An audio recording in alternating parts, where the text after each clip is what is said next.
Jason Palmer had always been the quiet one in his group of friends, the dependable husband, the loyal partner until the night he stood over his wife Melissa's lifeless body, snapped a photo, and sent it to the woman he believed truly loved him. Mark Fields had always been the kind of man who followed rules. He paid his taxes early, never missed a mortgage payment, and wore pressed shirts even on weekends. At 39, his life had become predictable exactly how he liked it. His home in Raleigh was neatly maintained, his job as a real estate broker gave him purpose, and his wife Lindsay completed the image of a perfect, stable life. To neighbors, they were a power couple. Lindsay ran a trendy boutique downtown and attracted compliments for both her charm and her taste in fashion. They were the kind of couple invited to every neighborhood event, always smiling, always together. But behind the carefully constructed appearance, cracks were forming that no one could see. Mark began noticing changes in Lindsay's behavior almost a year before the tragedy. It started small. She would take her phone with her everywhere, even to the bathroom. She changed her passwords, started locking the screen after every use, and began spending more time away from home.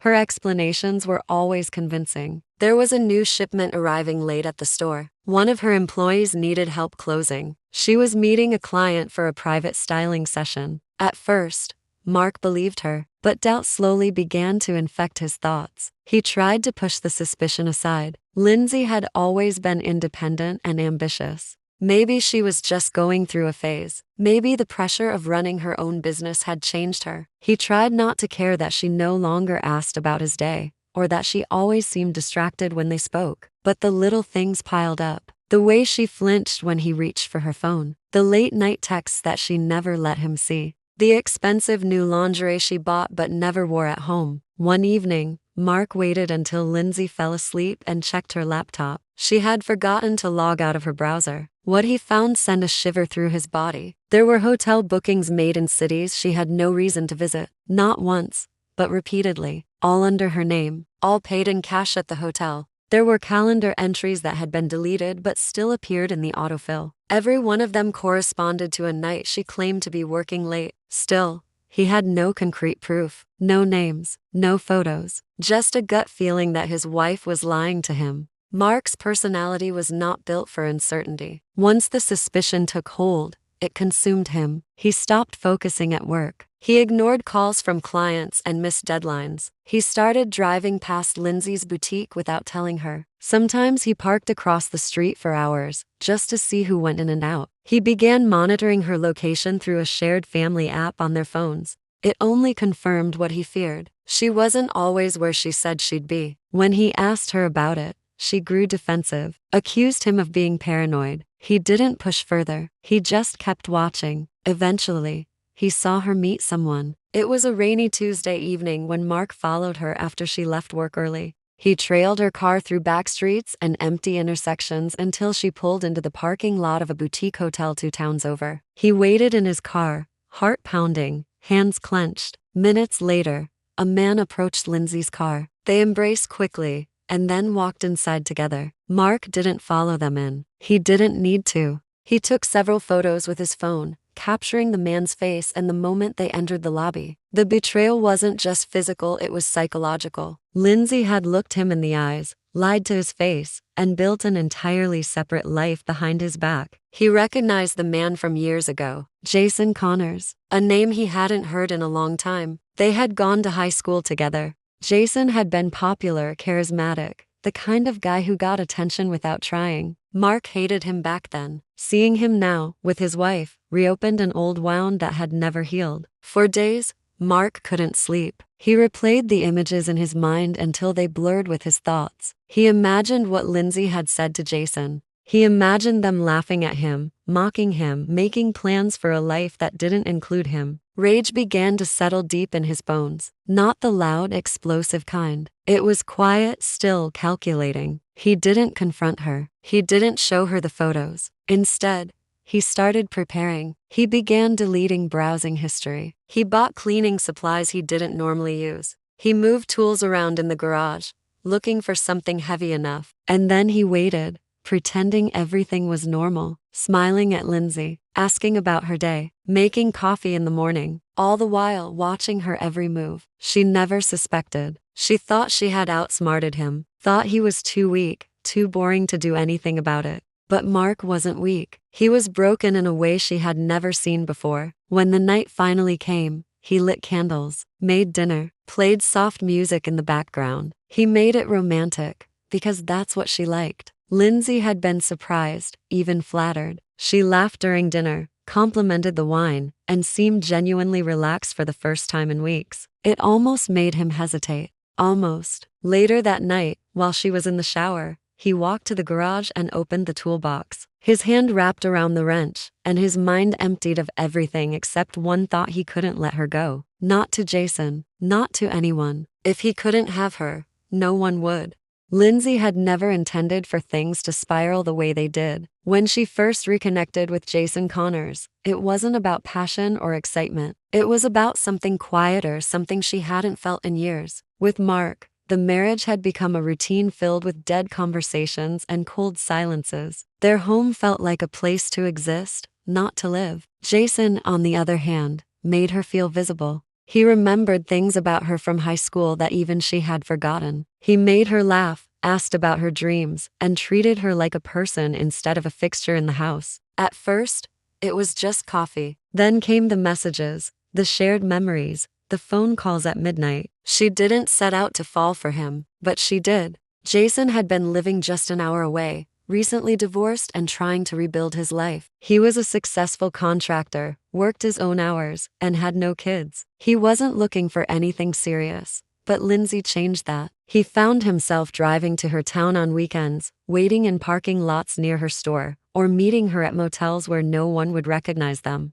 They tried to be discreet, always using cash, checking in under fake names, leaving separately. Still, it was reckless. And as the weeks turned into months, the affair turned into something more than either of them had planned. Lindsay told Jason she wasn't happy. She told him Mark had grown cold, distant, and obsessed with his work. Jason listened patiently, always asking her to leave the marriage. But Lindsay hesitated. It wasn't about love, it was about fear. Mark had never been violent, never raised his voice, but there was something about his silence that made her uneasy. He noticed everything: the way he stared at her during dinner, the sudden probing questions about where she'd been, the way he'd appear out of nowhere, knowing exactly where she was. She sometimes caught him watching her, not angrily, but blankly, like he was taking mental notes. She told Jason about it once, but brushed it off with a laugh. Still, Lindsay had made promises. She told Jason she was going to leave soon. She just needed time. She said she'd talk to Mark, move out, and start fresh. Jason believed her. He began looking at houses near his place, imagining a life with her, free from secrets. But every time they set a date, Lindsay pushed it back. There was always an excuse: a bad day at work, a new business contract, a visit from Mark's family. She wanted to leave, but not just yet. What Lindsay didn't know was that Mark had already seen them together. He had followed her weeks ago and photographed her with Jason at a hotel. But instead of confronting her, he withdrew further. He became quieter, more calculating. He checked her car's mileage, went through the trash, installed a tracker on her phone. Lindsay noticed none of it. She thought she had covered her tracks well. She thought she was in control. One morning, Lindsay received a message from an unknown number. It said nothing, just a blurry image of her and Jason entering the hotel. She stared at it, panic flooding her chest. The sender never replied. She deleted the message immediately and told no one. That night,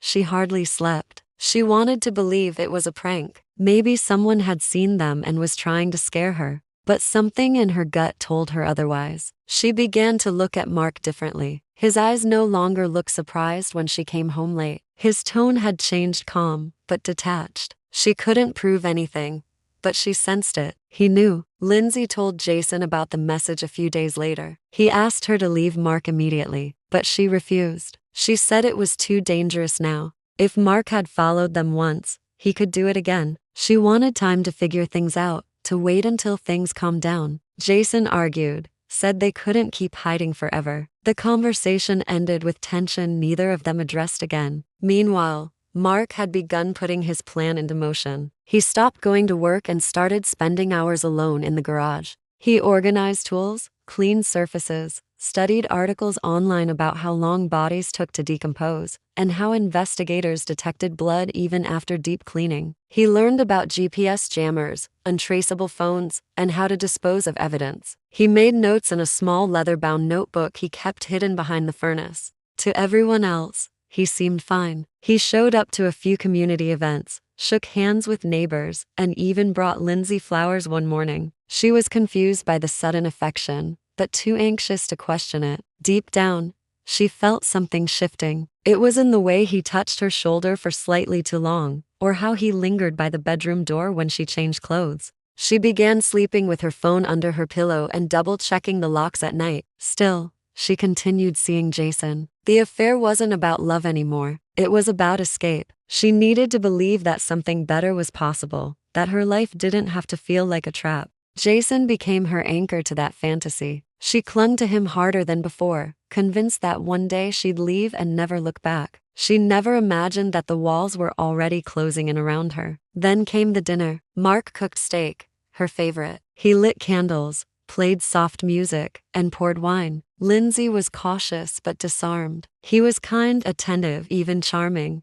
She allowed herself to relax. She thought maybe he didn't know. Maybe things could return to normal. Maybe the message had come from someone else. She smiled, made small talk, and leaned into the illusion. After dinner, she went to shower. Mark waited downstairs, watching the clock. He could hear the water running, the faint echo of her humming. Everything felt distant, mechanical, surreal. He stood in the center of the living room, holding the wrench with both hands. There was no more hesitation. Upstairs, Lindsay stepped out of the bathroom, steam trailing behind her. She reached for a towel and dried her hair, completely unaware that someone had quietly crept up the stairs, closing the distance with slow, deliberate steps.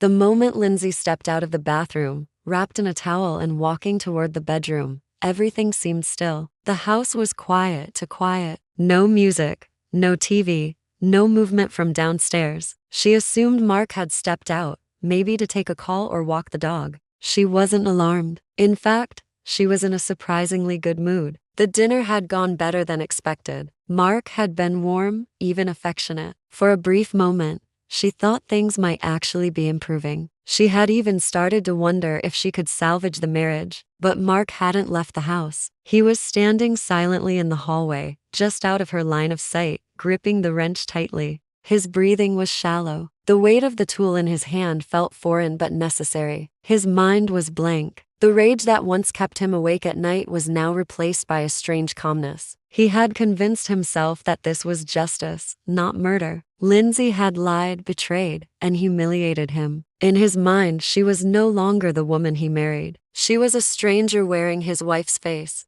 As she turned toward the dresser, Mark took a step forward. She didn't hear him. Another step. The wrench was raised. Still no sound. Then, in a sudden motion, he brought it down on the back of her head. The impact was loud and sickening. Lindsay collapsed instantly, her body hitting the hardwood floor with a heavy thud. She let out a muffled cry, dazed, confused, blood pooling around her head. Mark didn't stop. He struck her again and again until her breathing slowed and her movements ceased entirely. After the final blow, he stepped back, panting. His hands trembled. Blood had splattered across his forearms and shirt. The towel she had been wearing had slipped away, revealing deep bruises and cuts on her shoulders and back. Her body looked fragile, small, lifeless. Mark stared at her for a long time, but he felt nothing. No regret, no panic, just silence. He walked into the bathroom, turned on the faucet, and washed the blood from his hands. He took off his shirt and stuffed it into a trash bag. He went back into the bedroom,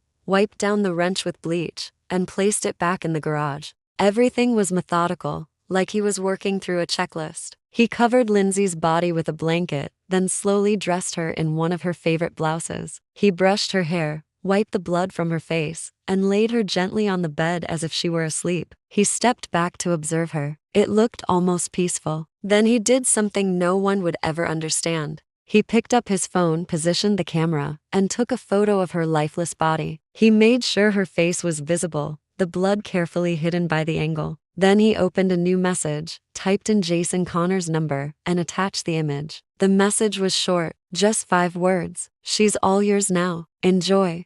He hit send. Mark expected to feel something: triumph, relief, rage, but there was only numbness. He sat in the bedroom chair, staring at the wall for what felt like hours. At some point, the sun started to rise, casting soft light across the room. The phone buzzed once. A read receipt. Jason had seen the message. Jason didn't respond. Miles away, Jason Connors had been getting ready for work when the message arrived. At first, he thought it was a joke, maybe a prank. But as he looked closer, his blood ran cold. He recognized the blouse, the comforter, the bedroom, and Lindsay's lifeless expression. The text chilled him to the bone. He tried calling her. No answer. He called again. Nothing. Panic set in. He thought about calling the police but hesitated. He was the secret lover. If he got involved, everything would come out. The affair, the meetings, the promises. He would be dragged into the center of a scandal. Still, he couldn't ignore it. He got in his car and started driving toward Lindsay's house. But halfway there, he saw flashing lights, police cars, ambulance, yellow tape. The street had already been blocked off. He pulled over, heart pounding, and watched from a distance. Officers moved in and out of the house. Neighbors gathered on their lawns. Reporters had already started arriving. The house that once held their secret was now a crime scene. Jason turned the car around and vanished. He abandoned his apartment that same day. He shut off his phone, packed a bag, and drove south. No one knew where he went. Friends, family, even co-workers, all were left in the dark. His social media accounts were deleted. His bank cards stopped working. His digital footprint went dead. It was as if he had never existed. The man who had once promised to start a new life with Lindsay disappeared into the shadows. Meanwhile, Mark sat calmly in the back of a police car. A neighbor had called the authorities after seeing Mark drag a large object into the house late at night. The timing was suspicious. The 911 operator had sent a patrol car just to be safe. When they knocked,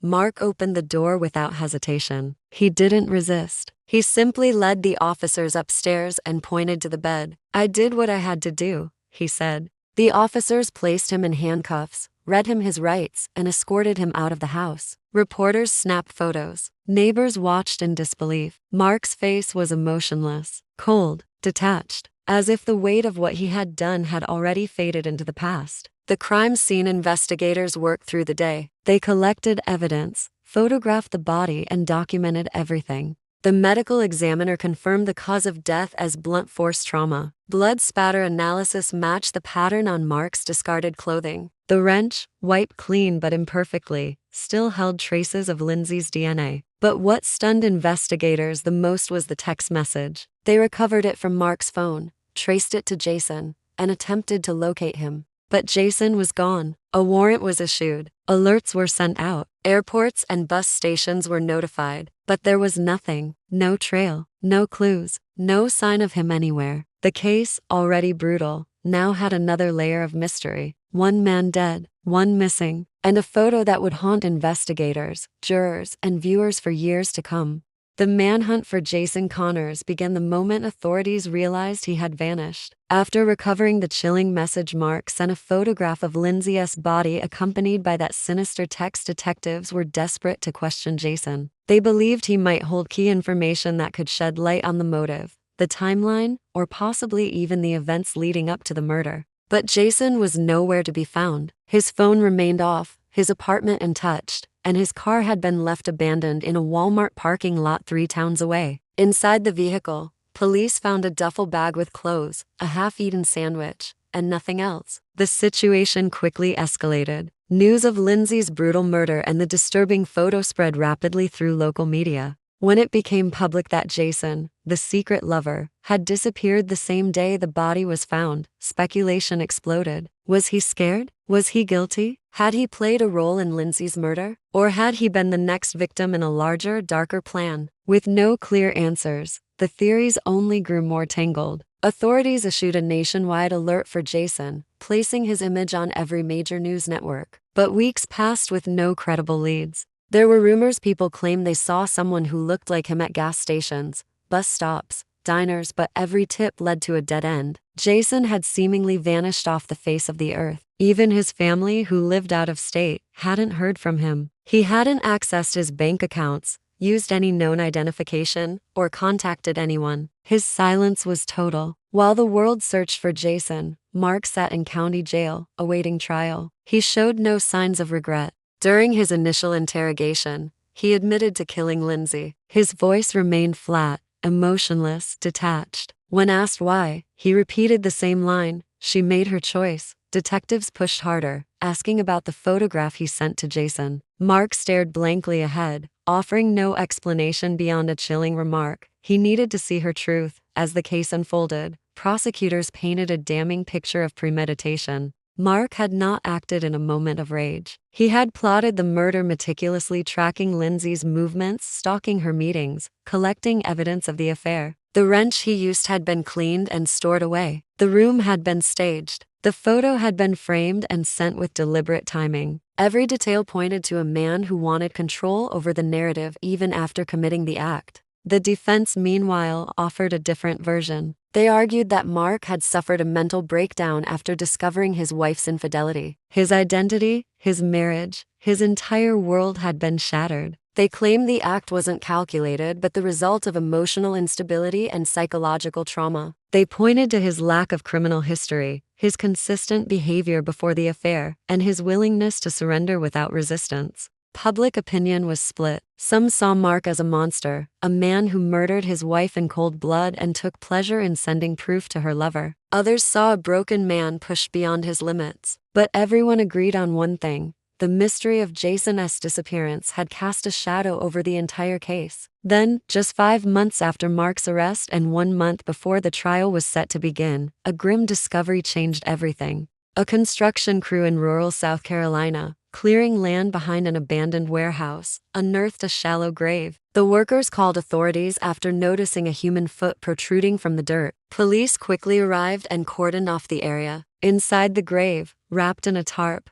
was a badly decomposed male body. Identification was difficult due to the condition of the remains, but dental records confirmed what investigators feared. It was Jason Connors. The autopsy revealed a gunshot wound to the chest. The entry wound was clean, the angle sharp, execution style. There were no defensive wounds, no signs of a struggle. The medical examiner estimated the time of death to be approximately 6 days before Lindsay's murder. That meant Jason had been dead before the photo was ever sent. The revelation turned the entire investigation on its head. Detectives scrambled to reevaluate the timeline. How had Mark sent a message to a dead man? Why had Jason's phone received the image and marked it as read? Who had possession of Jason's phone after his death? And perhaps most disturbing of all, who had killed him? For the first time, suspicion shifted away from Mark. While he remained responsible for Lindsay's murder, it now appeared someone else had been involved behind the scenes. Someone who had lured Jason to that warehouse, killed him, and then kept his phone alive long enough to make it look like he had vanished voluntarily.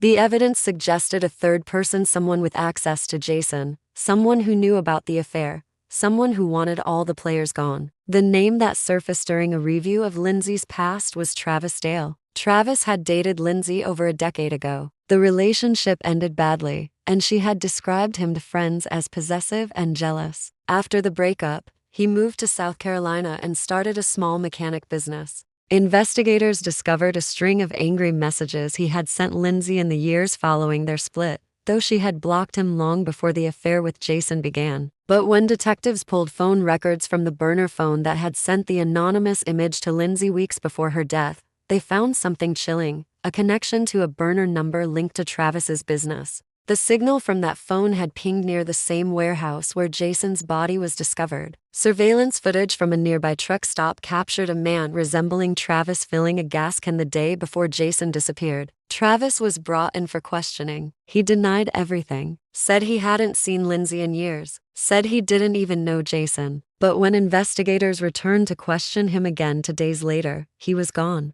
His house was empty, his phone disconnected. A note was left on the counter that simply read, "You can't prove what you can't find." Authorities launched a manhunt for Travis, but he had vanished more cleanly than Jason ever did. No digital footprint, no sightings, no known vehicles. It was as if he had disappeared into thin air. Back in court, Mark's defense tried to use the discovery of Jason's murder as leverage. They argued that Mark wasn't the only guilty party, that he had been manipulated, that someone else had orchestrated the chaos. The prosecution, however, held firm. Mark had still taken a life with his own hands. Regardless of Jason's fate, Lindsay had died at home, in cold blood. The trial ended with a swift conviction. Mark was sentenced to life without the possibility of parole. He showed no emotion as the verdict was read, but the questions surrounding Jason's death and Travis's disappearance remained open. No charges were filed against anyone else. No new leads surfaced. And the full truth behind the deadly triangle, who knew what, who planned what, and who pulled which trigger, was left buried in silence. 3 lives had ended, 2 by force, 1 by law.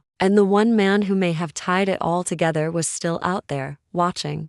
Months turned into years, but the shadows surrounding the case refused to fade. The story of Mark Fields and Lindsay Fields remained one of the most haunting criminal cases in North Carolina's history, not just because of the gruesome murder, but because of the unanswered questions still lingering in its wake. The court had delivered its verdict. Mark had been locked away. Jason was buried in a quiet cemetery in South Carolina. And Lindsay's boutique had long since closed, its windows dark and silent. But the loose ends surrounding the case continued to pull at the minds of investigators, reporters, and the public alike. After Mark's conviction, attention shifted once more to the man who had vanished just before everything exploded: Travis Dale. Though authorities had uncovered compelling circumstantial evidence tying him to Jason's murder, they never had enough for an indictment. No DNA, no fingerprints, no murder weapon, only phone records, surveillance footage, and a mysterious note left behind when he disappeared. Travis had slipped away before the law could wrap its hands around his neck, and it seemed he had no intention of ever being found again.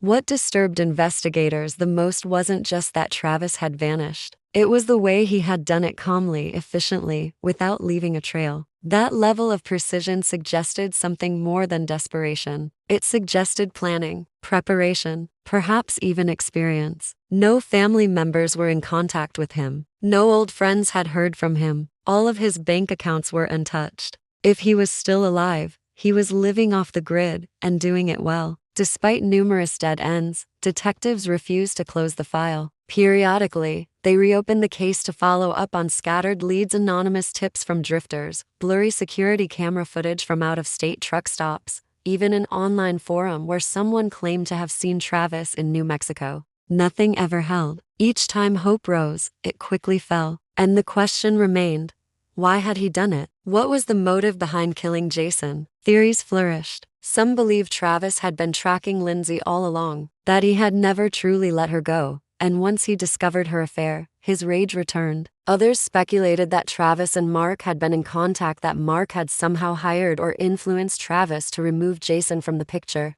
But no evidence ever supported that. Mark never mentioned Travis during his trial, and if he knew about Jason's murder, he never let it slip. One theory, darker than the rest, proposed that Travis had intended to kill both Jason and Lindsay all along. That Jason had simply died first because he was easier to isolate. Lindsay had always feared Travis. In messages recovered from her old phone, she described him to a friend as the one person who would never take no for an answer. It was possible that Travis had returned with vengeance in mind, and that Mark, in a strange and tragic twist, had unknowingly done part of his job for him. But without a confession or new evidence, it was all speculation. Eventually, the media moved on. The headlines faded. New stories took their place. But the people closest to the case never forgot. Mark Fields, now confined to a maximum security prison, remained as stoic as ever. He kept to himself, never spoke to reporters, and refused to grant interviews. When asked by his court-appointed therapist about Jason's murder, Mark simply said he didn't care what happened to him.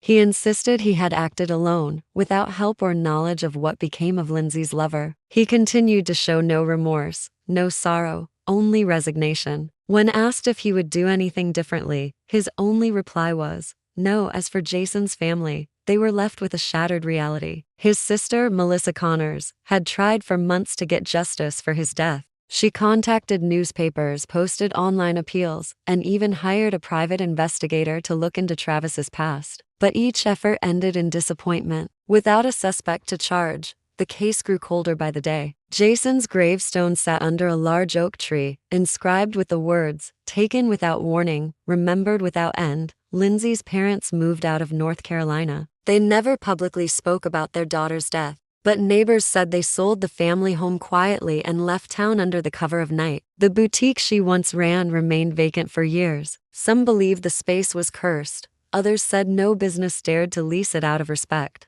Dust gathered in the corners of the storefront, the sign still bearing Lindsay's name, slowly fading under the sun. Then, 2 years after the trial, a final twist and settled everything. A package arrived at the Raleigh Police Department. It was unmarked, with no return address. Inside was a single USB drive. No note, no explanation. When investigators opened the contents, they found a single video file. The footage showed a man, tied to a chair, blindfolded, and gagged. His hands were bound tightly behind him. In the dim lighting, it was difficult to see his face, but the tattoos on his left arm matched those known to belong to Jason Connors. The video was time-stamped 5 days before Lindsay's murder. There was no sound, only grainy footage of Jason struggling, breathing heavily, and then suddenly going still as a gloved hand appeared and pressed a pistol to his chest. The screen cut to black just before the trigger was pulled. The file was verified by digital forensics. It was authentic. The footage had never been uploaded, streamed, or sent electronically, suggesting someone had held onto it, waiting for the right time to send it. But the real question was why it was sent at all. Who wanted this scene? And what did it mean? The only other file on the USB was a document containing a few lines of text. It read,